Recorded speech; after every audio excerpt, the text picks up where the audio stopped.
to make your journey of learning English smooth and enjoyable. Hello, my name is Anna Mateo.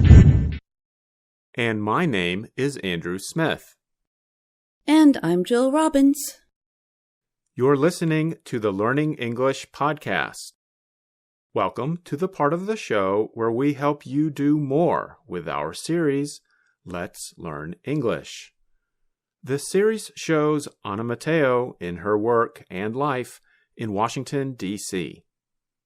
The more you watch Let's Learn English, the more you will see that Anna is interested in many things. That's why Washington is a good place for her to live, because there are so many interesting things she can see and do. That's true. There are a lot of interesting things in D.C. But Anna can still get bored from time to time, like in Lesson 13. Let's listen. Hello! In Washington, D.C., there are many things to do on a Sunday afternoon. I like to exercise, I like to shop, I like to garden. But today, I feel bored. When I feel bored, I always look for something unusual to do. Anna talks about feeling bored, but then she does find something interesting. She finds a birthday party for the famous English playwright William Shakespeare. There are many things to do in Washington, D.C. Some usual, some unusual. Today, I am not bored because it is William Shakespeare's birthday. Sometimes it's the unusual things in Washington that help make it interesting. That's right. Anna never stays bored for very long.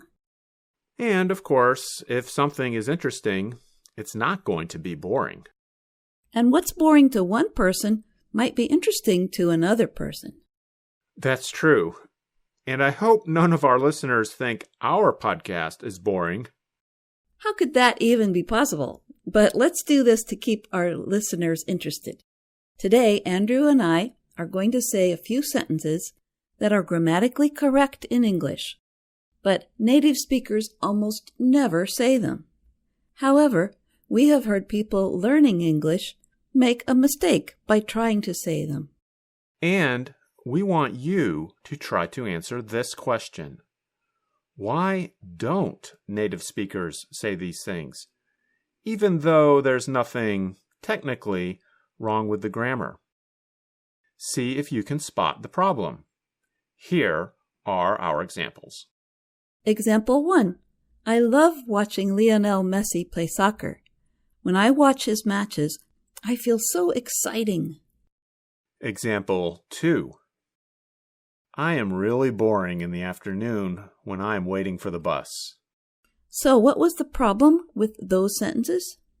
If you said the problem was the ing endings on exciting and boring, you are correct. Now let's hear the correct version of the sentences. Example 1. I love watching Lionel Messi play soccer. When I watch his matches, I feel so excited. Example 2. I am really bored in the afternoon when I am waiting for the bus. Here's the key idea. The ing ending refers to the source, the thing that makes or produces the feeling in the person. And the ed describes how you feel as a result of the source. In the two examples, the soccer matches and waiting for the bus are the source of the feelings. Right. So the match is exciting, but the person who watches is excited. And waiting for the bus is boring, but the person who waits feels bored. So if someone says, I feel so exciting, that means the person thinks they are making other people feel excited. Someone would only say that in special situations. So a performer, like a famous singer, could actually say, I try to be an exciting performer, because it's their job to make other people enjoy their music or their shows. But that's a special situation because they are indeed the source of the excitement. The rest of the people watching the show, feel excited. Now that you know that we use ing for what produces the feeling and ed for how people feel inside, we're going to use this in discussion. Jill, could you share an experience you've had that was very moving? I watched a performance this weekend that was called 200 Years of Soul Music, with a storyteller and musicians and singers moving from African drumming through spirituals to hip-hop music. Through it all, the performers made a connection to African roots of the rhythms. I felt moved by the new understandings they opened up for the audience. I think our listeners can understand that a moving experience is one that has a big effect on our emotions or feelings. So that's why you said, I felt moved. Now here's a question for you, Andrew. What for you would be an intimidating situation? And have you ever been in one? That's a good question. Well, here's one that comes to mind. I've always wanted to learn how to surf. It looks like so much fun to ride the waves on the surfboard in the ocean. So I've tried it a few times. But I have to say, when you're in the water and you see a wave rise up like a wall that's about to break onto your head, it's intimidating. The ocean is powerful. So you felt intimidated? I did, but not too much. I kept trying. And did you ever stand up on the surfboard? You know, I went surfing once, and I thought just lying on the surfboard through a big wave was a big accomplishment. I see what you mean. I did stand up, but only on smaller waves that were not so intimidating. Intimidation is the noun form of this word. To intimidate means to produce fear or threaten. You're listening to the Learning English podcast. Jill, here's a question for you and our listeners about Anna. What word does she usually say when she is excited about something? Oh, that's an easy one. She says, awesome, when she sees something interesting or exciting. Let's listen.